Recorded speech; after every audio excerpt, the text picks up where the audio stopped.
So yeah, this is the first one back for 2024. We took a few weeks off. Sorry, look really weird. We took a few weeks off. If you haven't seen the last one, we did a bit of a recap of 2023, so don't forget to go and check that out. Definitely. But our first guest this year is Diego. Is it Pereira or Pereira? So, Brazilian Portuguese, Pereira. Right. In English, they pronounce it Pereira or Pereira. They have a hard time doing it, as I understand. So it's Pereira. Pereira. Is it pronounced the same way as Alex Pereira? Pereira. That's Okay, right. Okay. Brazilian as well. Yeah, right. Okay. Pereira. That's Pereira. the last name, Jake Pereira. Okay, that's interesting. So there you go. At least we know how to pronounce it properly now. That's right. That's cool. So he's an MMA fighter. What's your record at the moment? Yeah, that's what we wanted to ask. 10-7. Right. Okay. That's pretty good. That's right. That's solid. And so how long have you been doing MMA for? Man, I've been doing it for probably about 12 years. Okay. 12 years. Training all together and stuff, yeah. And where did you start? Did you start back in Brazil or was it here? So I started here, MMA. But growing up in Brazil, like I was in Brazil, lived there till I was 16. Growing up there, my father has a background in capoeira. Had social projects around the city, capoeira, things like that, trying to get kids off the streets. So I did kung fu, I did capoeira, I did bits of everything, judo, whatever, but never did anything consistently for too long. And it wasn't until I moved to Australia and at 19 that a friend of mine was telling me about MMA, and that's how things started. Wow. So what was the drive for you to get into MMA? So I was working at my first job here in Australia at the meat factory, Meatworks, Tees Australia. I'm not sure if you guys are familiar with Tees Brothers. Sounds familiar. Is that the one? No, that's not the one in Dinmore. Oh, in Beenleigh. No, I was thinking the one in Dinmore. Okay, yeah. So I worked there because my uncle came to work here and there. So I was working there, and I was working sort of in front of another Brazilian fellow, and he was telling me about UFC at the time. I wasn't aware, and he was telling me about Anderson Silva, who at the time was just dominating the scene and was at his peak. And he's like, man, you should check it out or whatever. That night, because I was working night shift, I got home and then started researching it. And then, because at the time I was just doing some regular weight training, not much. And my friend was like, and then obviously as I started learning more about the sport, I had more to talk about. So then discussing things, fighters and whatnot. And he's like, so why don't you do it? Question. You do it. Always done all these things, and I was still, 19. So then I started training just for the sport to learn something new. And from there, as I started gathering experience and things like that, I wanted to then test my skills. That's where, BJJ comps came in and things like that. And that's really how I got started. And then after a while, a few months, maybe 7, then I wanted to test my skills in the cage. As you get into the industry, you start learning where the competitions are and what things, go on, how you can sort of move up and things like that. And that's really what drove me, just the interest to test my skills against another training person. Amazing. When you went for like your first fight, what was the instinct to jump in there? Was it like you're ready for this, or you just wanted to jump into the deep end? Like, what was the decision to go? To be honest, man, at the beginning, obviously, when you join in gym, you rely on your coach to be able to tell you, hey, whether you're ready or whatever, because young. So obviously you expect the coaches to know more. But at the time when I first started, the people that I trained with, they knew more than I, but they weren't really high level skilled trainers, and they weren't really fighters. They had done some fights here and there, but they weren't high level trainers that I have now. Let's put it that way. And so for them, it was like opening up something like a little gym here and try to get started or whatever and have fighters or something like that and just train. So we were doing some training, odd training here and there. I was learning some things, but I wasn't anywhere ready to have a fight. And I think within my 6 months or something of training, I was already having my first amateur fight. Oh, wow, that quick. And again, as a young kid, I'm competitive. So I'm competitive, I'm learning skills. And if you know a little bit more than someone else and you having the better of them in the gym, you tend to think that, yep, I'm ready, or I can do this to someone else as well. So then I started asking the questions to the coach, is there fights or things that someone can do for the first time, and how does that work? And he was telling me about the amateur tournaments and things like that, competitions that they have around. And then he said, "I'm ready at 6 months," but really I wasn't. But it was all right. So then it was just like, again, my interest of wanting to test my skills against someone else. And luckily I was paired up against somebody else that was also on a similar level. That fight was terrible. But yeah, that's how he went, man. Just, yeah, I was very, very keen to just get in there and test myself. Amazing. Wow. I mean, so with that going into, 6 months, into learning and being ready to get into that first fight, how did you, I guess, prepare mentally in terms of that? I mean, because like we were talking about this yesterday. Yeah, it's about the mentality of like going into a cage knowing that you're going to get your head kicked in. exactly like how do, especially in the fact that you've never, if this is your first time going into a cage, like what would you, and this is, I guess, just in a broad sort of advice, like what would somebody have to do to prepare themselves mentally in that sort of scenario? Because I mean, like you said, you're going to a cage. Obviously, you got to back your skills, but how do you prepare? Making sure that you got to prepare to get flogged, essentially. Right. I mean, at the 6 month mark, I had no idea. As you can imagine, you don't have anything to draw from in terms of experience or whatever. So I really was just, I think, researching and sort of relying on the coaches I was training with and sort of just doing that. And was just confident that, I don't know, I would just jump in and have a go. Yeah. It was at that first one, but obviously time went on and a lot of time has gone by and it's a lot more sophisticated these days. Today it's a lot more like it's really based on the work that you have put in. Yeah. That's where your confidence is going to come from, to be able to step in there and confident that you can do the job. I mean, you're still going to have nerves. You're still going to have, potential doubts here and there. You hear it all the time from the best guys. That feeling never goes away of doubt or questioning here. Am I ready? Because you really just don't know. It's like the other person could be training just as hard, could be stuff in. Obviously, you are going to get hit. So those things pop into your mind, and it's on you to have done the work prior to that to feel as comfortable and ready to go in there and just focus on what you can do and can control, which is the work that you do every single day, showing up, training, and trying to get as prepared as you can. And when you get in there, it's just a matter of trusting that. So go through the process of like a fight camp, that also helps like the mentality of going in and kind of like mentally prepares yourself to do it. Absolutely. So yeah, understanding the psychology behind stuff and things like that. But the main thing is just putting in the work every single day, trying to understand the game as best as you can. It is a game at the end of the day. There are rules, there are positions that are more favorable than others, things like that. So you want to be as well-rounded as possible in every skill set. Do the work every single day around it, have good training partners. If you've done the work and you were pushed and you know that, and obviously you have years of experience doing things, after a while, you just know it's just another day. It's just another day. It's like, I do this every single day. It's just another day. So you don't want to confound the thing in, like, make it up in your head to be bigger than it is. Because obviously when you go out to a show, there's people, there's a crowd, there's the lights, there's the noise. And so if you focus on that, then you can blow up in your head and you may think, oh my God, what is this? And that can make you more nervous and sort of put you off your game. But if you stay focused on the work that you put in, and that it is just another thing that you do every single day, except in a different location, stay focused on that and not focus on the noise, then you can stay focused on the work that you put in, the game plan that you have set, just execute it. You should have a good night.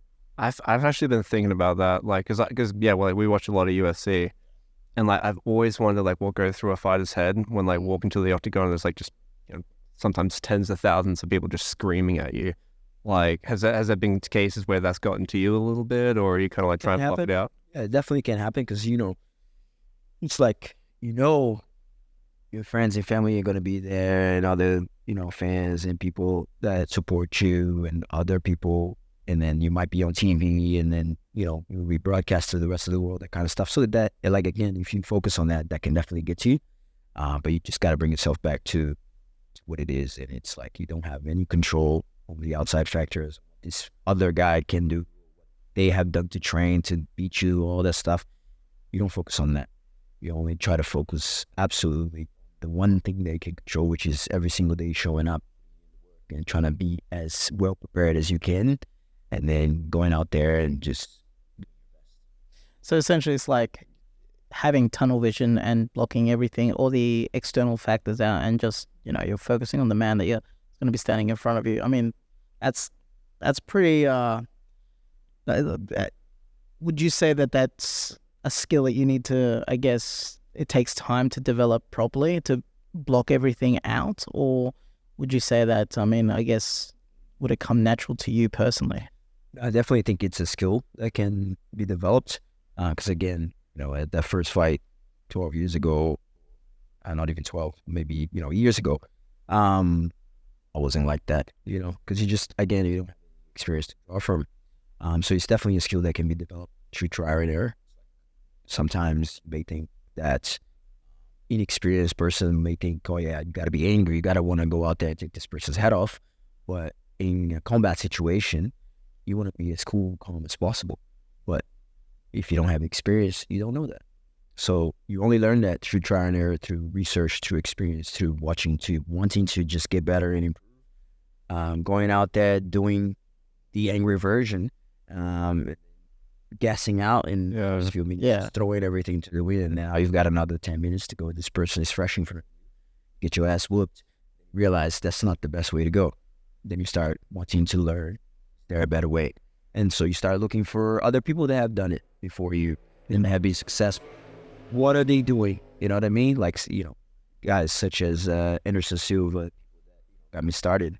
So you start wanting to emulate their methods because obviously they have been successful out there doing it.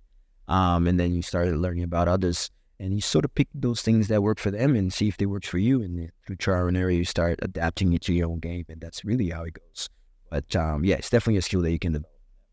And in terms of what would you prefer when you're fighting? Would it be more stand up? Would it be more ground? Like, what would you? These days, it's really or is it just a well-roundedness? I'm a well-rounded mixed martial artist. I'm a mixed martial arts fighter. From the first day, I always wanted to learn all the aspects of MMA. There are obviously the main bases are boxing, kickboxing, Muay Thai, wrestling, Brazilian Jiu-Jitsu. And within that, people may come from karate, they may do taekwondo, and then some may do capoeira and other kung fu, other things like that. But those main ones, they have to be the ones that you sort of focus on the most because they have been proven to be the most successful over time. So you want to develop your skills around them and then strategize, and then you add tactics and things like that based on who you might be fighting. And then you want to sort of study that person if there is any footage available, something like that, their gym, their coaches, their history, previous fights, and then what they do, what their tendencies are, and all that kind of stuff. Yeah, that's what I want to ask. Is that a very important thing when you're looking at an opponent and you look at the archive footage of them and their training and the way they fight? That's really important to... Yes, for sure, because that helps us sort of relate it. Yeah. So if you can watch that person, how they train, then you can see their tendencies. Obviously, if you watch their previous fight, doesn't necessarily mean they're going to be the same next one, but generally people have tendencies, like there's set base that they sort of revert to when things start going not how they planned. So you want to sort of pick up on that. So if there's previous fights to watch on, whether they were successful in them, whether they lost them or whatever, you can pick up tendencies when they were doing well. How were they reacting? Were they on the front foot? Were they on the back foot? With their hands up when they're throwing the punch? Would they, when they throw a kick, is their hands coming back to the face? Or are they aggressive? Are they not? Do they throw combinations? You know what I mean? Yeah. All those different things you can pick up on, and that helps you formulate a game plan. It's like, okay, this person is really, really good standing. Perhaps on the ground, we might want to take them there, Yeah. So then that's how you sort of start. And when you're formulating that game plan, like as you're saying, is it more of a repetitive thing of watching like these archive videos of the person, or is it just like a one-off where you guys are just writing and seeing what I guess, weak link of the arsenal that they may use, and in that way you just then move on, or is it you just consistently like view the archive video footage to, I guess, have a mental note of like how they position and that sort of stuff? Or It's a little bit of both. It's like you might, okay, depending on how much time we have, say 8 weeks, which generally is like fight camp. Like if we have 8 weeks notice, that's usually a good time to prepare and stuff like that. And then we find out, okay, the the opponent, cool. Is there? Then we start researching where they from, what they do, how many fights they've had, previous fights, and all that kind of stuff. And then you start going to the most recent, very first, and the middle. It just depends. How well versed they are. If they had any, not just MMA fights, but boxing, wrestling, all that kind of stuff, because they have a different approach to each of them. So I like to just go back, because it's like at the beginning of camp, I start with something, okay, work on this. And then maybe 4 weeks go by, you might have a different approach. Like, okay, this thing was working. We go back, rewatch it, start working to see if there's, it's like, okay, this is really the thing that we'll focus on. So we're on the right track, that kind of thing. So you just keep going back and forth. And rewatching, obviously, not just the focusing on them so much, but just their trainers, how they approach, how dedicated they are, and things like that. If they have other fighters and things like that help you as well to decide or recognize how fighter this guy may be, which is in their training partners and things like that as well. So yeah, you go back often. I like to anyway. wow, okay, I mean that's all right. With the injuries, so I was thinking about this before, because I've been rewatching McGregor Forever, the full fight series on Netflix. Yeah. And obviously he takes a few like injuries throughout the series. When you're preparing for a fight and against an opponent, are you looking at like their previous injuries as potential weak points that you could go for, or is that something that you guys take into consideration? Maybe. If it's like glaringly obvious what happened in the past, it's like they broke their leg. Yeah. It's like maybe make that a target point or something like that. But not really. If they come back and healed up and they, coming back, maybe you gotta assume that they'll be all right. But we don't really focus on that too much. Certainly if it's like glaringly obvious, we try to target that area, but really just focus on the game plan, not just that one thing. And what's your goal for you? Like, are you wanting to try and be in the UFC or? Yeah, I mean, every fighter, if you ask them, MMA, that is, they definitely want to get to the UFC at some point. But there are other promotions out there as well, So I'm open to everything. Yep. So for me right now, it's just focusing on the next step, which is it's like not really fighting for me early on right now. It's just I'm getting married in 2 weeks. Oh, true. Wow. Okay. Well, Congratulations. congratulations. Yeah. Thank you. Yeah. So I had my last fight. I had 2 fights last year. It was successful in them. My last one was in November. After that was said and done, my sights would turn to my wedding plans and everything. So that's coming up soon. I'll be off for a bit. When I come back, I'll decide what happens. But yeah, obviously UFC is definitely on the radar, and so is other promotions. So I'm open to everything because things happen and things change very fast. Yeah. Amazing. Wow. That's a lot going on. I mean, how, if you don't mind me asking, when it comes to, because we've been curious about this and we've also chat about this, when it comes to like a day in the life, right? Are you able to like, I guess work and also train? How do you find time to manage your day? Because I mean, obviously being in the fight game, you really need to put 100% attention and everything on those lines. But in saying that, you still need to, pay the bills. So how would a fighter then do that? I mean, for yourself, instance, like how would you manage your day in that sort of scenario? I mean, it's a hard task in the beginning. Obviously, I didn't have much to offer in terms of skill and stuff like that, to be able to make a living out of it, teaching or anything like that. So you have to try to make ends meet. So I was working at the Meatworks full time, and then was doing. So I would work evenings. In the morning, I would train and then go straight to work. And then after a while, I decided, man, I'm gonna dedicate my life to this sport. I was just, because obviously at 19 or 20, partner, they have no kids or nothing. It's a bit easier for you to just commit everything to that. So then you just have to understand what your priorities are. So for me, it's always been about having a minimalist lifestyle in terms of not upgrading my lifestyle every year. I don't have to have the newest phone or the newest car or this or that or clothes or whatever. It's like I'm cool with this phone. It's like I still have an iPhone 8. I don't care about upgrading my lifestyle as long as I'm happy pursuing what I'm doing. So if I can make enough to pay my bills in terms of rent and that stuff and live, then I'm cool with it. You know what I mean?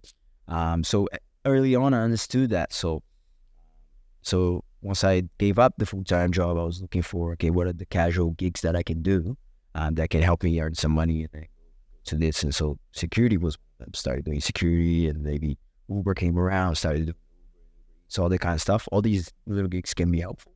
And then, of course, as time went on, today I'm a Brazilian Jiu-Jitsu black belt. Got a ton of experience. I have a lot to offer in terms of teaching, and I'm fortunate to work full-time pretty much at TFC, the Fight Center in Brisbane. Oh, amazing. And I teach there. Kids Brazilian Jiu-Jitsu head coach, kids and teenagers Brazilian Jiu-Jitsu head coach. I thought you just trained there. That's cool. Yeah, You do that's classes. That's cool. Private lessons there, and I teach adult classes as well. So basically, I train all morning and then teach all evening, and then train a little bit after as well. So I'm at the gym all day long. So today I'm able to do that, but yeah, and it was jobs here and there against me. And again, it just comes back to the priorities. If the person is committed, see the value, they are going to do everything they can. No matter what else is outside of it, try to make decisions to make it easier for them to pursue what they want, and just make enough so that they can pursue the dream. And that's me today. And so what advice would you then give? Yeah, great minds think alike. What advice would you give to like somebody who's, I guess, wanting to, learn any sort of, martial arts and wanting to, enter into a place uncharted for them, essentially? Like, would you say that would it be best for them to research first, best place to go? Because you know how there are some gyms that unfortunately have that toxic culture where egos play and that can, hinder somebody's experience. Like, what would you say would be the best thing for somebody in that sort of scenario? Definitely research, man. Today's world, we are blessed, to have basically the world in our pockets, access to it, and then just research. So there's plenty of gyms around. When we're talking about Queensland, Australia, you can find plenty of gyms depending on where you are. And then it's a matter of finding research, like reviews, things like that. You can message the gym. Most gyms these days offer at least a free trial, that kind of stuff, so you don't really have to commit to nothing. So you go and check it out, see if you like the vibe.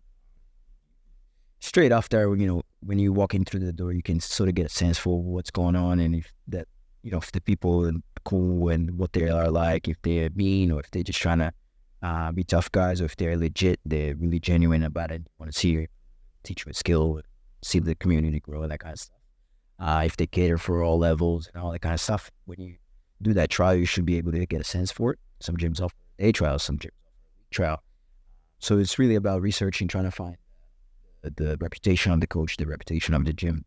That's pretty easy to do these days in internet. Once you do that, then it's a matter of just like being committed. It's like figure out what it is that you want. If it is, okay, I just want to learn this skill for self-defense. I just want to learn this for fitness. I just want to do this just because, I don't know, I thought it might be fun. Whatever it is, I want to pursue this because it's really hard to go in first day and be like, yep, I want to be a fighter. And rarely people sort of make those decisions from day one before they get into it, realize how hard it is. Some people come in, they might think that. It's like, I've been watching the UFC for a while. I've always wanted to give it a go. And then maybe, I want to compete in the future, something like that. They may have an idea. So you sort of get a gauge for what it is that you want, find the gym, research the coach, and then do the trial. If you like it, then go back. And then it's a matter of being consistent. If you if you like the vibe for the first time, then you start being consistent. The coaches will pay attention to you, and then it's just a matter of just doing the thing for you. You know, it's like you don't want to go in because so and so said you should, or the coaches are pushing you. Want to do it because you want to do it for yourself. And then once you realize that, it's like, okay, what time can I dedicate to this? And based on what your goals are. Casual and you just want to learn, whatever time you dedicate to it, it's fine as long as you show up. But if you say you want to become a fighter, then you got to realize a week is not enough. You know, you got to do more. You got to do the extras. If you work full time, I understand. But if you said, oh, I want to fight, then all right, to make some sacrifices. It's like you got to do 2, 3, 4 classes one after the other because this is the only time that you have because you're going to be at work all day tomorrow. So this is what it takes. Maybe you're going to miss out on some sleep. This is what it takes. So it's like understanding what your goals are, researching the gym, just reputations, and finding what sort of time commitment that you can dedicate to the thing and just trying to develop a schedule around that and just being consistent with that thing. Whichever time you dedicate, it's like, okay, I'm going to go 2 days a week. Fine. That's it. That's the, that 2 days got to happen no matter what. And then once you do that, okay, what can I dedicate more? Okay, this day. And then you start sort of building on top of that. But yeah, that's the advice I would give. How long do your training sessions usually last for? Like on like an average day, like how long would you usually train for? On an average day, it's probably 4 hours. Okay. 4 hours long. Because I train most days from 10 to about 2 o'clock. Yep. And then from 3 onwards, I'm teaching. And then probably like around 8, I'll probably train another hour or 2. But yeah, straight, probably 4. All total, probably 4 or 5 hours each day, at least. And during that time, I guess, would you say, once you're getting into it, would there, like in the fight center, is there any sort of, what would be the right word? Would there be any sort of advice or anybody there that could talk about nutrition and things? So obviously, because if you're wanting to fight, you're going to need the fuel and the stamina, right? So in terms of that, because I don't think a lot of people realize, like, if they want to obviously better themselves and things like that, yes, learning that sport and things of that nature is fantastic, but nutrition comes a great way, right? It's a part of that sort of journey. So would there be any people there or in your particular fight gym that could advise in terms of dieting and things of that nature? Or is it more just, just give them tips here and there? So at the fight center, we really don't focus on nutrition. As of yet, we don't have anyone in-house that can be like that expert. We do guide them towards someone that is an expert in the field. If they're wanting to go that way, it's like I'm trying, to tune in my nutrition and all that stuff. Then we refer them to an expert. In-house, we really don't have anyone. Obviously, we do have knowledge for ourselves, but we may give some tips here and there. But if they get some more specific, sort of guide towards an expert. I work with a professional, the fight dietitian. His name is Jordan Sullivan.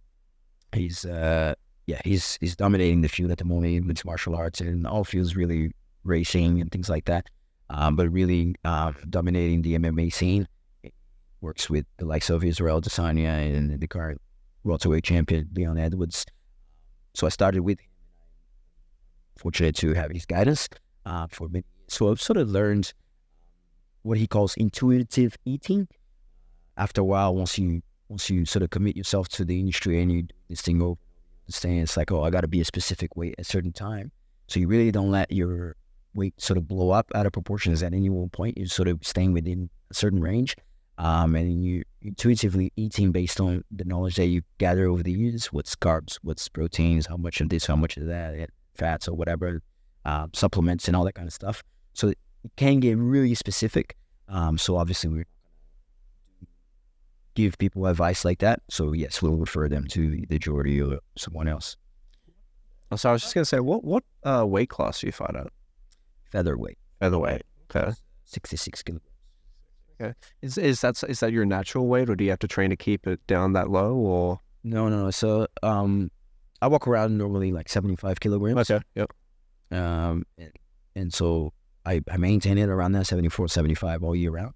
And so at, a moment's notice, I'm easily able to just cut down to that 66 kilograms, just through diet and Yeah, well, I'm glad you said that because I was going to ask.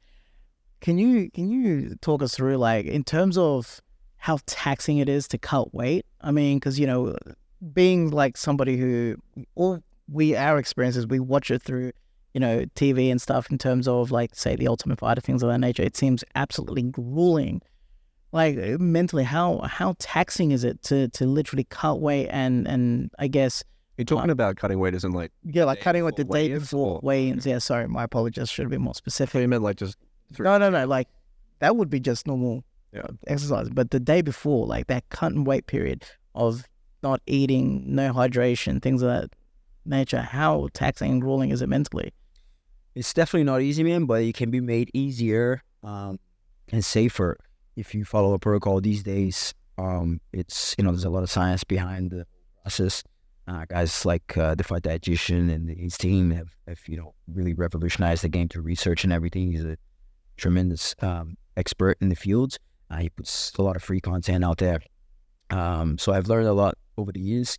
In the beginning, again, no knowledge, no experience, nobody to tell you. You tend to research stuff, and back then, going back 10 years, it's sort of medieval days. It's like people used to think, okay, we got to throw on some trash bags and put on some tracksuits and whatever, we'll exercise to try to sweat, because the idea is you just got to sweat to try to get rid of this water, so that you can step on the scales and weigh in however much you need to weigh in at.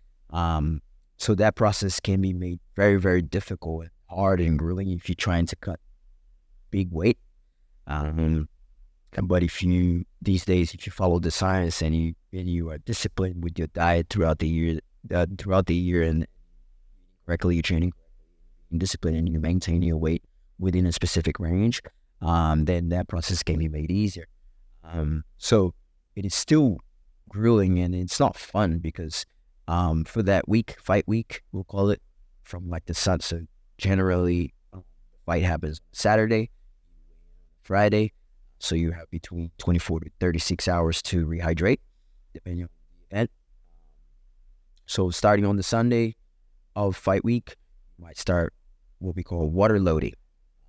And from that day, you might start cutting out salt, because he holds onto water. Yep. Carbohydrates as well. You minimize that tremendously, because again, it holds onto water, and then you start cutting out fibers, food, and all these kinds of things. So there's a whole thing that you manipulate to try to get the body to naturally release water. So when it comes down to sweating, so all that week, so that Sunday, you start doing this process, you be dehydrating the body.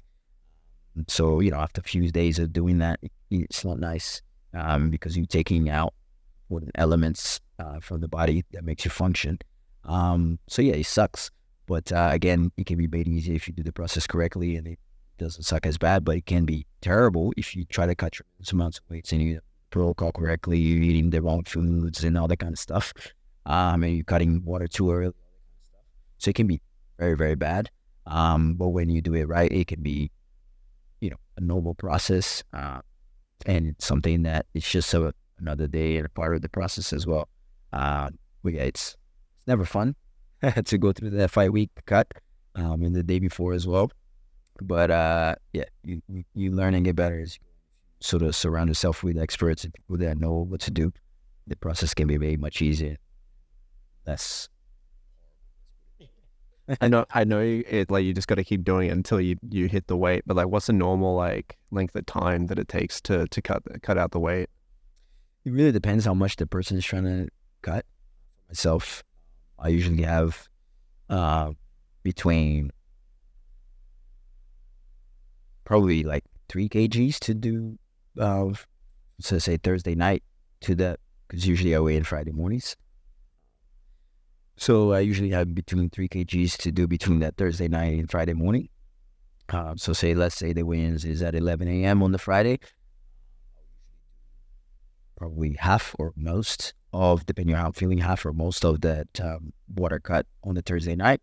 Go to bed and I'll wake up because usually you have like a fluctuation of weight, so you may there as well, and then you may have a kilo or a few hundred grams to go. That's how I usually like to do it, and then probably within a couple hours I can get that off bath. Oh, cool. Yeah. So I usually between Thursday night and do some between Thursday night and Friday morning, just before weigh-ins, so that I'm not dehydrated for any longer than I have to. Man, that's just thinking about that. It's like Sounds grueling. it sounds absolutely grueling, but then at the same time, like for me, it's like wow, it sounds appealing at the same time because you're challenging yourself mentally. And I guess at the end of the day, like you said, you're gonna have to, put in that commitment and things of that nature. But I wanted to ask you as well. Could you talk us through because I did see a fight, one of the fight of yours where you were versing this gentleman and you submitted him pretty dominantly. I think it was like a rear naked that you did on him. Do you remember the first time that I guess you won, whether it be via knockout or submission, but just the process of when you're fighting, is it like you see an opening and then you just go for it and hope to the best that they tap or say they knock out? Or would you say that in order to set somebody up like that, is it more of a, like, you're, how can I explain this? In other words, would you say that in order to like gain that sort of position where you're trying to either submit or knock out, would you set them up like 3 steps prior, like a chessboard? Or is it just one of those things where you see an opening, you're just going to go for it and pray for the best? So you do play chess? A little bit, yes. Yeah, you do? Yes. Yes. Yeah, so Of course I would. that's good. That's because it's a perfect analogy to make when someone understands the game of chess, because especially Brazilian Jiu-Jitsu, but with all martial art, really, it's like you learn all these moves and you're practicing these things every single day in the gym. Yep. So there are sequences of moves and stuff like that over the years you develop a map of stuff. It's like the opponent does this, we do this. If they do that to counter this, we do that then.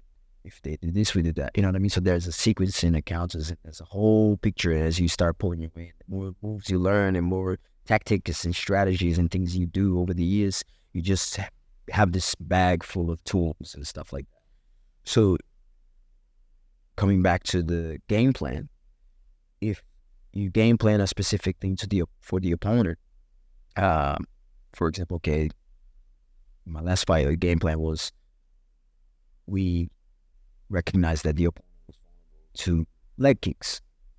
So like, okay, we're going to kick this guy's legs a lot. And then went in, sure enough, successful with that. Identified that was an opening. Game planning, tactics, skills. So we were able to explore that based on the experience we've had over the years with leg kicks, watching the opponent's vulnerabilities, and obviously looking at our strengths with leg kicks and how to implement. Okay, so obviously we're not just going to go out there, walk forward and throw leg kicks, because obviously that's too easy to see coming. So we have to set it up. Feints, fakes, which is a fake attack. It's like you use the hand to set up the kick, use the kick to set up the hands and vice versa. So I might fake a front kick, throw a rear kick. I might fake a rear kick, throw a front kick. I might switch stances, so now I'm facing my opponent doesn't know, or it might be harder for the opponent experience level to recognize when I'm switching stances. So therefore I'm now in a different angle. So the leg's now exposed to a different attack. I have my left foot forward. If my opponent was an orthodox fighter, which he's got his left foot forward. So therefore, when I mirror his stance by having my left foot forward to my right leg kick, which is my rear kick, so I can set it up with faking front kick, which is the front lead leg kick. And then when I switch stances, I'm now having my right foot forward, which takes us into an open stance. So now his body is open to many kicks, his head is open to many kicks, the side of his leg is open to many kicks. So by switching and mixing this the whole throughout the fight, it can confuse the opponent and create the openings that you need to just continuously target the leg without, opening yourself up to counterattacks. Whereas if I didn't have those tools available to myself, say I just, okay, I recognize that he's vulnerable to the rear leg kick. I'm not able to switch stances, so therefore I'm all have same stance as my opponent, which also makes me to the rear leg kick of my opponent. I don't have the ability to fake and feint attacks, so therefore my opponent can probably read my intentions much easier. Maybe I wouldn't have been as successful. So same with Brazilian Jiu-Jitsu. You drill these different scenarios and positions many times. Drill, okay, if the opponent is on their back, how can we pass their legs? If we're on top of them, how can we attack their arms? What are the positions that makes them vulnerable? How can we get behind them? How can we strangle them? If they defend this way, how can we move their arms that way? How can we use our legs to get them out of position and all that kind of stuff? How can we use the strikes to set up this? So it's a whole host of things that you can use to create the opening. And of course, having the confidence, ability to execute opening has been created and just go for force and then finish. So that's cool. I mean, that's so intricate. But then, like, I guess in time, I like the analogy you use. It's like you have like a toolbox. Is that what you said? Yeah, like that's I love that. Yeah, that's great. One thing I do want to talk about, and I know it sucks talking about losses and stuff, but like on the occasions that you have lost, like what's the mentality of like, you found out you haven't gotten the win, you leave the octagon, like what's your mentality as you walk away? At different stages of my career, it have been different. Early on, I wasn't as firm and confident in my ability to deal with the losses.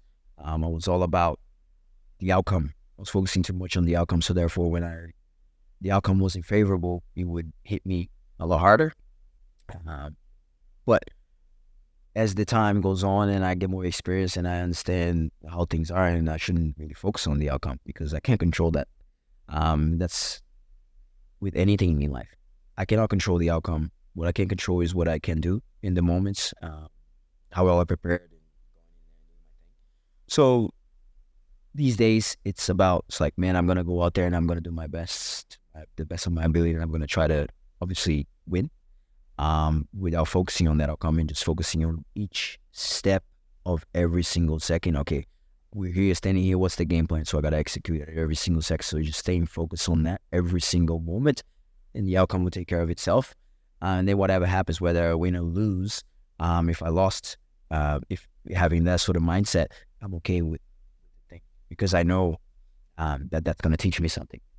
It is cliche to say, but losses teach you a lot more than victories. Because when you always saying that, yeah, when you win, you tend to think, well, everything was right.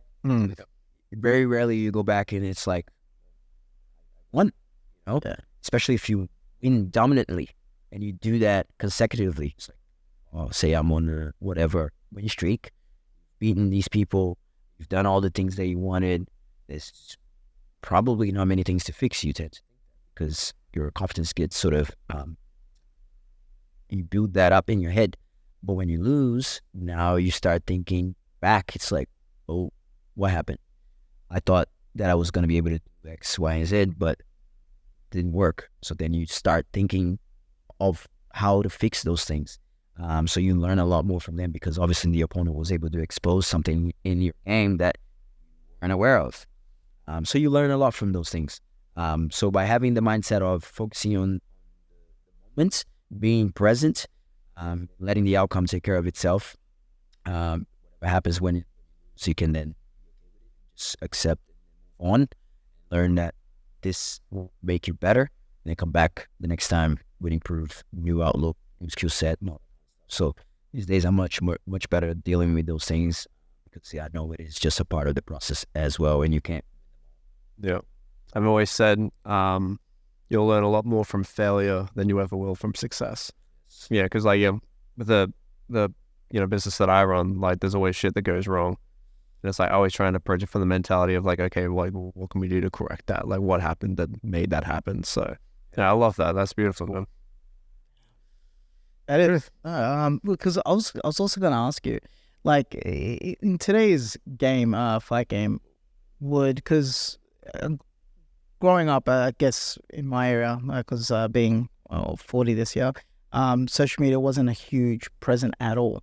Would you say that these days that if in order to, I guess, rise to, the elite organizations, you would need also a social media presence these days, or would it just be, whatever your performance is, you focus on the fight game itself, or does a fighter need to actually also focus on other things to draw in crowds? I think both. These days, you definitely have to obviously bring a crowd. So you have to be marketable. I like to think that as fighters, we are product on the shelf. So if somebody walks into the marketplace and they see a product on the shelf that they're interested in and that product is popular, and they see people on social media buying that product, hear about that product everywhere they go and all that stuff, guess what? When they go to the marketplace, they want to purchase that product without even thinking twice, because peer pressure is real. Fear of missing out is real. So those things play in the psychology of the person. So if a fighter can make themselves more marketable, not only obviously the main thing is still your skill, still focusing on your work and all that stuff. That's the main thing. Trying to win and be successful. But also if you can be marketable and make sure that your product, what you're selling out there, is also something that people are interested in and they're coming to see your fights. And everywhere, every time you're on, they're making noise, and then promoters want to have you back. Why? Because you're selling tickets, obviously. If they're putting you on the show and then nobody's buying tickets to see you, it's no much a point to bring you back, or your gym for that matter. So if you're marketable and people want to come see you, and then you social media is growing, all that kind of stuff, there's all sorts of interest coming from everywhere because of what you do, then therefore you're obviously going to rise much faster. On the other hand, if you're just a really good fighter, you may just dominate the same, have a growing social media because you just market yourself as well, speak as well, maybe just likable. Who knows? You're just a really great fighter. Perhaps you don't rise as fast. There are many cases like that in the world, even when a fighter loses. But if they're very popular, marketable, if they can make people watch them, even whether they win or lose, they're still gonna rise and popular. But yeah, so I think both things together is what helps a fighter grow and so it gets to the next level.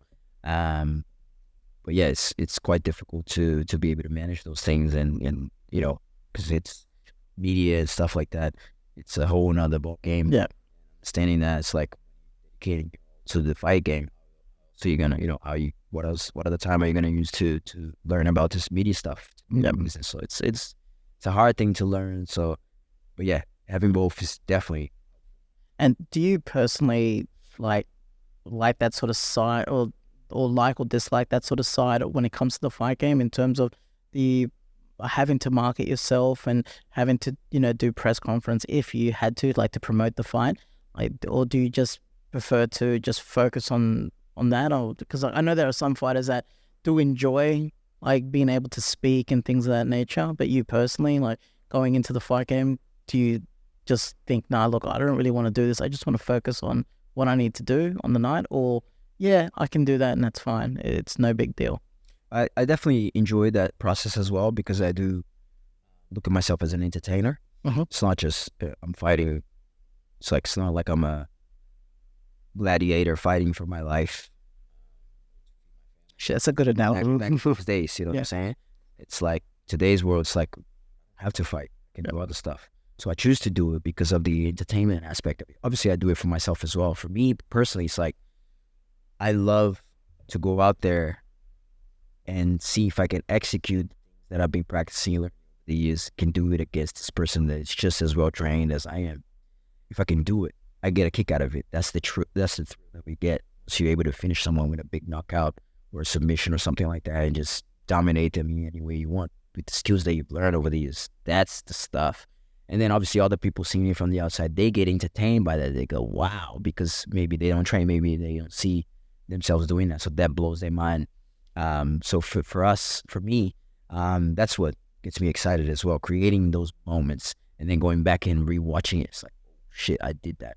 It's like I was practicing this thing and I was able to pull it off at this moment, at this time, and this thing, I've seen it, I pulled it off, and I did it against this guy that's like a world-class fighter as well. So I'm an entertainer, so of course I enjoy those things. I love speaking. I love acting. I was involved in growing up as well. As a kid, I did like theater classes and things like that. So I love acting. I love doing plays. I love being a child, nieces and nephews and stuff like that. I love having that.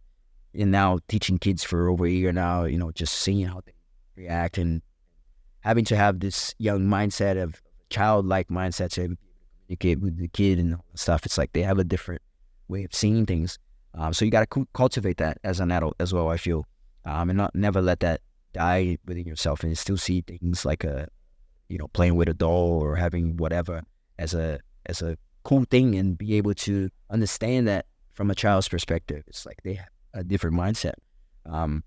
So I love that aspect of the game as well, because I can, world of acting, I've done some films and things like that as well, played with some commercials and all that kind of stuff, because I can be another character. That's cool. Inside of my life, What movies have you worked on? Sorry. So I love that. Yeah. What movies have you worked on?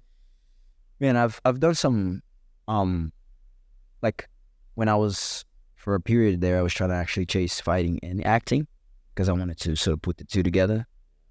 Watching Van Damme and Jackie Chan and all that stuff. It's like, fuck, I want to do that stuff. So there are many like films from students that are sort of graduating and studying film and stuff like that. They put things together and they need, obviously, people to want to volunteer to help them and stuff. So I've done many of those. And one of them was a boxing film called Grip. Might be able to find it on YouTube. I was playing it's like a short film. I was playing a opposing boxer to this lead character. I've done this. One of the main ones that I've done was like a drama series based in the US, Reef Break. I think they filmed here on the Gold Coast. I just played this basically like paid assassin to take care of. So basically the bosses were, I guess, doing like contraband and bad things, and I was one of the bad guys that was making sure that things went the way they wanted. That's cool. So if people wronged them, I had the gun, I did the stuff, had face, and so I played that character for a couple episodes. So that was cool. That series. Reef Break, okay. Yeah, I did many other little things here and there. Yeah, so I love acting and entertainment and stuff like that, so I do enjoy that aspect as well. All right, look, I'm going to ask, I'm sorry, this is like out of left field, but what would be because you mentioned obviously Van Damme, Jackie Chan, things of that nature. What would be then your favorite movie of all time, out of curiosity? It's a hard question, man. I don't think I can answer that objectively, but what comes to mind? When it comes, okay, well, like for instance, what's your favorite Van Damme movie then? Would have to be, what's that one? Damn, I keep forgetting. Kickboxer. Kickboxer. Oh, that's interesting. Okay. For me, it had to be Bloodsport. I just love that movie. It's good. Like, but the first one that came to mind was Kickboxer. Yeah, Kickboxer's awesome. It's underrated too. That's cool, man. So when you were mentioning, and being an entertainer, then it kind of got me thinking. Going back to the fight game, is there anyone currently right now, I guess, that that would be world class that you would like to train with if you had the opportunity? Like, say, would it be like an Izzy Adesanya, or would it be anyone in the UFC that you had the opportunity to train with? Who would it be that would suit your fight style, I should say? That's a good question. I think I've been blessed, and I've had those opportunities. Train with Israel Design. I've been able to train with those guys over in City Kickboxing in New Zealand. Last year, times I went there and I've trained with those guys, and they have some good guys in my weight division as well. People that, maybe they aren't yet like a superstar, but they're coming up and they're really good, really skilled. They have many guys there, all kinds of skill level. Is there anyone in particular that you would say to look out for then? Because you've just mentioned. Yeah, definitely in city kickboxing. This gentleman named Aaron Tao. He's I think current XFC champ here in Brisbane. Two division champion, bantamweight, featherweight. Strong guy, sharp kickboxing, superb knockout power, undefeated. Definitely one to look out for. Is probably be the UFC soon. Oh wow. Huh? Yeah. Jeez. But so yeah, sorry, going back to the original question. I didn't mean to interrupt you there. Sorry. But yeah, so then you've trained with Izzy. How was that? Like, I mean, like training with him, like, well, training with the fight group. Yeah. No, it was amazing. It was surreal. I was blessed to go with my coach today, Ben Johnston, fight center. Is he the one who mimicked Pereira? That's right. Yes. That was a beautiful. Yeah, That was kickboxing world champion himself, Muay Thai world champion himself. Very, very skilled. A student of the game, and he was originally going there, and then they brought him in to mimic Pereira, and he was able to bring myself and some of the other fighters from TFC to come over and spend some time at City Kickboxing. And yeah, it was a surreal experience, man. Just seeing how those guys commit themselves every single day. They show up for each other, and they're like a family, and they treat it like a job. Yeah, every single day you expect it to be there at X time, and every single day, and it's like you also self-accountable. Training partners as well, and the coaches are always there. They're studying every single aspect of the game, and every single day is like, this is what we're doing. This is the game. This is it. And the next day, it's like builds upon that. Seeing those guys all that they're committed to it, to the life, it's just very inspirational. It would have been amazing.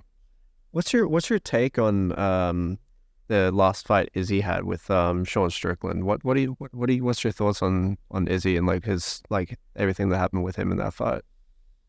And I think, I'm not sure, but Israel Adesanya is like a guy that's like, he's very, very skilled in his own aspect. Obviously, a tremendous kickboxer. How many people can close? But I think that night just wasn't his night. It's like, it's cliche to say as well. It's like, oh yeah, you can't look at that fight and say Sean Strickland is a better fighter than Israel Adesanya, because that night perhaps he was, but you put them in there again in a different time.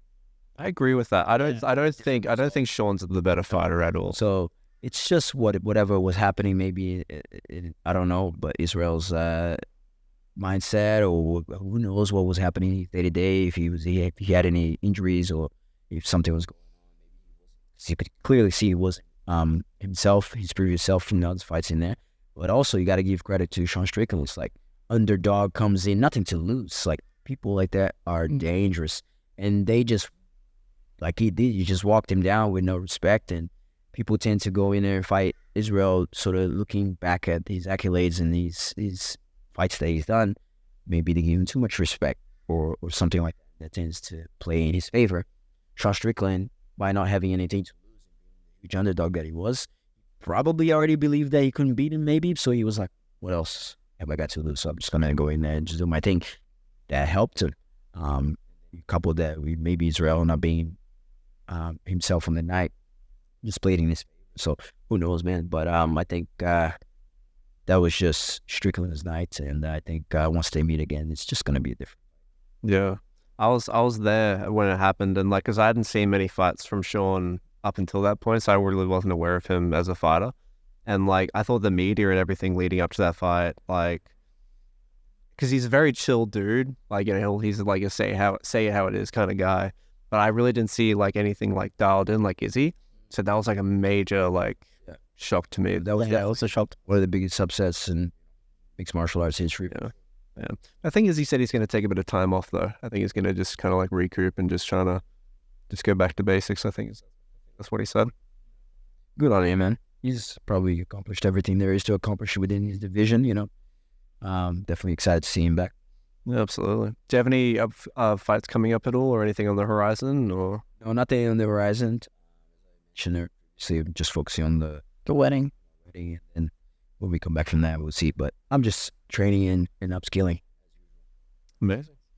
So with when it comes to, I guess, your training, how, because I guess training kids compared to adults are two different variants.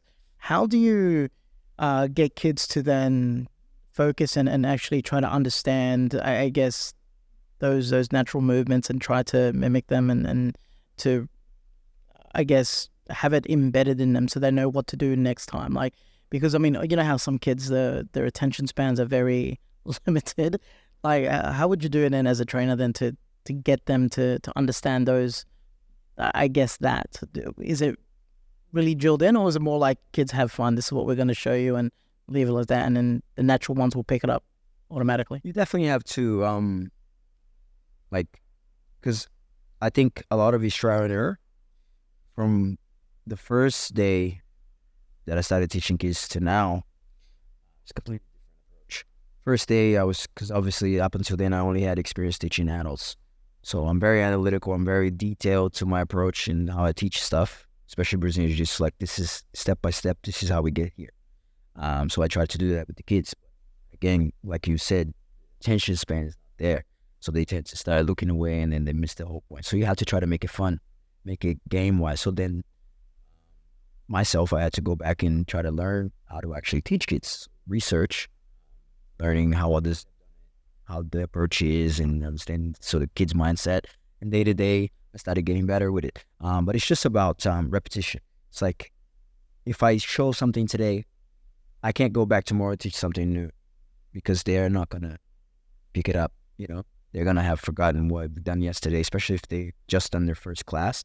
So we have to try to make it situational-wise instead of just more detailed, like theoretical stuff, because they're not going to sit there and just listen to you blab on about this underhook and overhook and type of stuff. So you have to just develop a scenario for them and be like, this is where we're trying to get to. So it's like, for example, okay, we need to get behind our partner.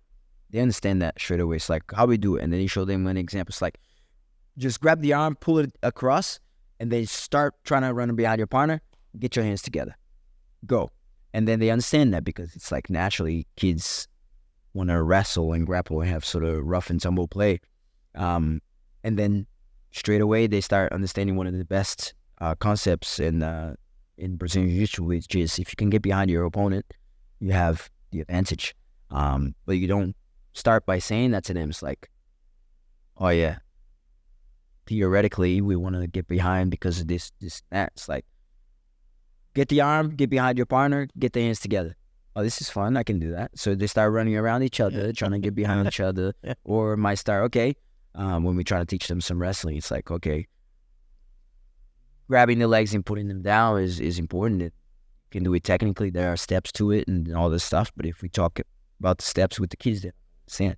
So the first thing we might do is try to touch your partner's knee, because now you got to bend over, because bending your knees is like one of the steps. Level change. You got to step forward to get a little bit closer. It's like a penetration step. Then you got to obviously utilize your hands to try to reach for the leg and stuff like that. There's another step to it, and then dropping in steps. We don't cover all the steps. Let's go. Touch your partner's knee. If you can do that, then you win. Then they start trying to get each other's knees. Like, touch your knee. If you touch your knee, then you got to do a sprawl, which is like one of the defensive actions that you do. You just like almost like burpee.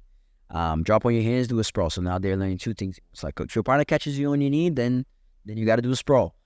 So they understand that. So it's like just trying to make it more situational and more fun and play-like. Then they really learn like that. Slowly you introduce. And what's the younger, like, what are the age range at the fight muscle? Yeah. So they start 6 years old. So we have kids between sort of 6 and 8. That depends how big they are, because some kids are bigger than others, taller, larger, or whatever. Between 6 and 8 or 6 and 10, start them kids classes, and then if they're a bit bigger, from 10 onwards, we'll allow them into the teens class. And yeah, 6 years old, start. When it comes to kids and I guess adults, like, how do you keep them motivated to keep coming back? Because there are some people, whether it be children or adults, who the second they find something slightly difficult, they tend to give up. And like with my daughter, she's like that. She I tried to teach her, hey, it doesn't matter if you fail, you just got to keep trying, right? But some kids, it's harder for them to I guess grasp that concept, and I guess with some adults as well. So as an instructor, how would you be able to I guess help them and assist to continuously try to, like, for instance, like you said, touch the knee or whatever it may be instead of giving up? I think we're all motivated to get something, to be better than or something like that in a lot of cases, whether it be, man, if somebody's motivated or like if they just want to stay at home or something like that, or if they don't really care about going gym or doing anything like that, whatever they're pursuing in their life, people are doing that because they want to do that, because they're motivated to do that. They get something out of that, right? Subconsciously or consciously, whether they know it or not, they're getting something out of it. So something's motivating them to do that, whether it's comfort of sitting on the couch watching Netflix or whatever and not going to the gym, because obviously going to the gym is harder than that. They're motivated to do that. They're getting enjoyment out of it. So we have to understand, like, okay, this kid, first of all, if they show up to the gym, either the parents have brought them there for a reason, or they have asked the parents to bring them there, something like that. So they're there for a reason. So if the parents have brought him over, really could be because maybe the child is having a bullying incident in school, or something like that. So you have to understand the motivation behind it. What is it that this kid could get out of this that could get them to want to do this, so that they can get this thing out of it, whether it's more confidence or not having to deal with this bully at school anymore, or maybe if they have chosen to come, they has asked mom and daddy to put them in the gym. Now they're motivated to maybe get stronger, or they've watched a movie or something like that. They want to be like some fighter or something like that. They want to get something out of it. So understanding their motivation is key. Why are they here? Okay. So once we start training, if we sense that they are giving up too easily, then we have to go back to their motivation and understanding that's like, okay, they're here because they watched something and they wanted to be just like that fighter they watched. They want to do cool tricks, so they want to do this or that, but they just want to do the cool tricks or the flips or the cartwheels or something like that. They don't want to do this boring guard stuff. But then you go, well, if you don't do this, then you really can't do that, because this is part of it as well. It's like you cannot be here if you're not willing to do all this other stuff. It's a part of it. Doing this is going to allow you to do that, right? So doing this is going to make you stronger later. Oh, you fell down and you hurt, you bump yourself, or your partner's being a little bit rough or whatever, something like that, and that makes them shy away and not want to do it anymore. And you just go back to their motivation. It's like, well, you said you wanted to be like that fighter that you watched, or you said you wanted to be more confident or get stronger, or mom and daddy put you here because something was happening at school or whatever. Well, doing this is going to allow you to get better at doing that. So you just go back to their motivation and try to influence them in that way. That usually motivates them to go, oh, okay, just try it a little harder. Trust me, you do it now, tomorrow you're going to be a little bit better. If you come back tomorrow and you do it again, the next day you're going to be a little bit better, you know? And you just have to keep trying to get them back to that thing and try to see if you can, if maybe they found the first, whatever it was that you got them to do was too hard, too difficult, then maybe understanding their physiology. It's like, oh, they seem weaker, are they shy, or maybe they don't want to partner with a particular person for some religious reasons or whatever. The dad is watching, or who knows. You just have to try to see and read the person and understand their motivation and what's going on.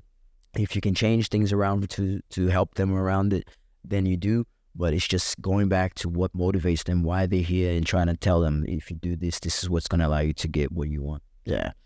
I mean, yeah, that seems pretty logical. I should have thought that, I guess. It's true, though. It's true. Like, I guess in life, you just got to continuously keep motivating yourself. But yeah, I did Taekwondo when I was about like 7 or 8 or something. And I can't remember if my mom and dad got me into it or I just wanted to go and do it. But like, I was unfortunately one of those kids where I was like, I think I stopped after like 2 or 3 months because I thought it was all going to be a lot more fighting and stuff like that, but it was a lot more of a traditional Taekwondo class where they just go through the motions and stuff like that. I was saying to Gilly before, like if I knew I was going to become like a big MMA fan when I was, older, kind of wish I stuck in it. So like, yeah, so when you're talking about the kids that like don't really want to do it, I'm just like, oh, fuck, okay. I was probably one of those kids. Yeah. And that happens, man. Like maybe you watch fights and you think, oh, I'm going to be doing the fighting, but maybe that gym, I'm not sure what gym it was or what they do, but a lot of these traditional martial arts gym, they do that stuff, which is called the katas. You have to practice them in a slow manner or whatever, because traditionally that's what you do before you get to the fighting. So maybe it would have been on the coach to try to guide you towards, hey, this is what you got to do before you get to the fighting, or a little bit more of this. I promise you, maybe tomorrow we try that, or it's just, I don't know, try to like switch your mindset of like just wanting to do the fighting straight away and understanding the value of the katas. Maybe you would have stuck around a bit more. Yeah. But who knows? Maybe you didn't say nothing. Maybe they just couldn't see it. Maybe they were busy. Who knows? But yeah, that's what I would try to do. Yeah. I genuinely can't remember what it was. I think it was just I just wasn't enjoying it. Yeah. But again, I didn't know what would happen when I was when I was older. So yeah. Now, I was just going to ask you as well. Was there any, or is there any particular fights that you have seen that has like motivated you and thought, wow, that was such an amazing fight and it's blown you away, it kind of to a point where it made you even more motivated to get back into the gym and better yourself? And if there is, which fight would that have been? It's a good question. So many fights I've seen over the years. I think different fights motivate me for different reasons, depending on what happens, It's like if you watch a fighter such as Demetrius Johnson, are you familiar with? Yeah. Mighty Mouse. Mighty Mouse, correct. When he was in the UFC, or still to this day at ONE FC, he's always been a technician, and he's always been the perfect mixed martial artist. Like, he was never any one thing. He was never just a striker. He was never just a wrestler. He was never just the jiu-jitsu fighter. He was the mixed martial artist, and he was able to implement that with wherever he was fighting. If the guy was a wrestler, he was gonna be able to just outstrike him and then mix the whole martial art, which would just completely demolish the person. So watching a guy like Demetrius Johnson, he didn't have the knockout power for the most part. He would just overwhelm you with skill, and he would be everywhere. He was super fast, super skilled. And no matter if you were like a better striker than him, he would find a way to outstrike you and stuff by mixing everything up and just overwhelming with stuff. So he would motivate me in that sense, that it's like, I want to be just as well-rounded as this guy, have the ability that this guy has or stuff. So he motivates me for that reason, for the fights that he's had, facing the guys that he's faced, all world-class fighters and champions, and he was able to just outclass them by sheer skill. On the other hand, you have a fighter like Anderson Silva. He was just the complete opposite. He wasn't the best mixed martial artist. I would say he was just the best technician on the feet. Like, he was one of the best strikers that people had ever seen, especially at that time. Just completely managing distance like nobody else, and just the fight IQ on another level when it came to striking, and just watching him move and pick the shots and just knowing when to do stuff and when to not. Like, that's like an expert in the field. Just makes you sort of want to emulate that stuff, So different fights motivate me for different reasons. And then when you watch fights like when guys go all out and it's like super even and they're just fighting each other and throwing bones and kicking and punching. One takes the other down. They don't accept it. They get up. There's a submission attempt. The other defends, and they're at the brink of death. And it's like they get out, and now the other dude is having to fight for their life, and they're just going back and forth. Like, a fight that comes to mind that happened was Alex Volkanovski, the current UFC featherweight champion, the Aussie. Tremendous fighter. He's like, dude, he's one of the best ever. And he had a fight with, what's his name? Brian Ortega. They had that fight. That was a war because Ortega had him in huge trouble. Had him in a freaking mounted guillotine, you could see the struggle. And when you watch that, it's like there's no way, because Ortega is known for his submissions. And it's just super sharp. Previous fights, he would get everybody, they would tap, no doubt about it. And he had Alex in a situation where it seemed like Alex, there was no way out. Experts in Brazilian Jiu-Jitsu looking at that would be like, yeah, there's no way out of here. He's done. And he got out of that position and then got on top, started smashing this dude, and then he got in another bad situation, a triangle choke. And then again, it seemed like everything was over. He managed to get out and just smashes this dude, ends up winning the fight. They're both freaking exhausted, and he's just putting it on. And after having gotten out of those submission attempts that was so close to being done, so that you see, that motivates you, shows you the kind of heart and spirit that a human being can have.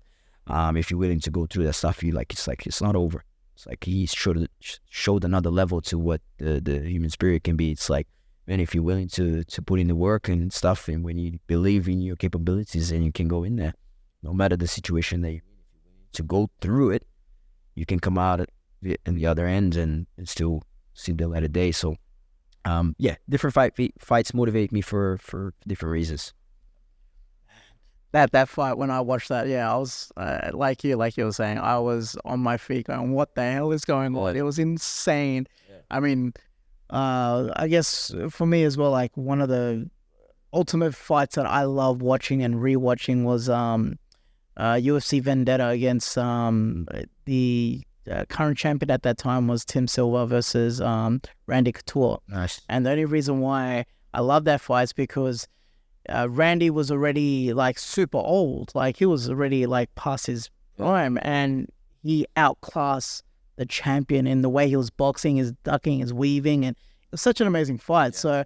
So and for me, that motivated me to want to go seek out and learn MMA because of that one fight. That's why I thought I'd ask you. Nice. But the other question I was going to ask is, I've always been curious to ask this to a fighter, right?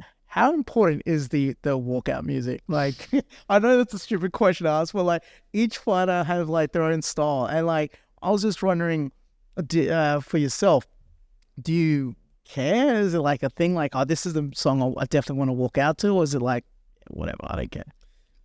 Yeah, I think it's important because psychologically, music can influence you either positively or negatively depending on, I guess, your taste.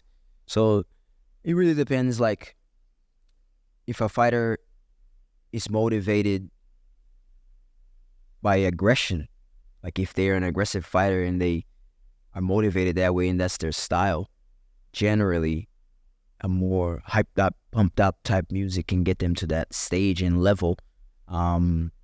Because again, music influences your psychology and can sort of release hormones to get you in sort of stage and state of mind. So I would say that they might have a favorite song that gets them to that point, so that would be important for them. Whereas if a fighter is calm, like myself, I prefer and I lean towards the calm state of mind. So I definitely do not want to hear any pumped up, hyped up, like metal type music, because that would just hype me up, and I don't want that. That I already have enough adrenaline. I already have enough anxiety and all that stuff going through my body. I don't want any more. I want to stay cool, calm, and collected as much as possible. So I tend to lean towards the smooth, the slower, sort of more emotional songs, and also put a theme behind it, a sort of thing behind it. So my fight name is the Black Panther. So I love that movie. I love the story behind the Black Panther character. I love everything about it. And I can relate to it a lot in many ways. And so I picked the theme song for the movie, which is, I think the first one, which was... is that the Scissors song? Like the one where Scissors sings in the chorus? No, it's The Weeknd and... the Weeknd one. Kendrick Lamar. Yep. Yeah. What is it? Pray For Me. Pray For Me. That's the name of the song. And so I love that song because it's one of the theme songs of the movie. And so not only is he smooth and slow and it gives me a vibe, but also plays to the character that I... That's cool, yeah. So that's been my theme, So every time, because of past experience now and what I've done it for many years, every time that song plays, it generates a particular emotion within me. It sort of gets me what I think of straight away puts me back into locker room feel, walkout feel, getting ready to go out and fight feel. Cool state of mind. Just ready to go out and have the best fight of my life. So that song, because I've used it many times for that reason, every time I'm in any state, if I listen to it, it generally gets me in that state of mind and stuff. So, so a walkout song is very important for that reason. So depending on what type of person it is as well. That's a good choice. I love the soundtrack. I mean, rest in peace, Bozeman, man. That's Yeah. What was your reaction to when you found out Chadwick passed? And heartbreak, the guy was such a, and nobody knew. Yeah, he kept it Like, wow, Kept it quiet. incredible. You can't, it's like, wow, just like speechless. You just don't know. It's like, dude seems so young, so healthy, so you've plenty ahead of him, have done so many great things for him and the community, movies and all that kind of stuff. You never expected that to happen so soon.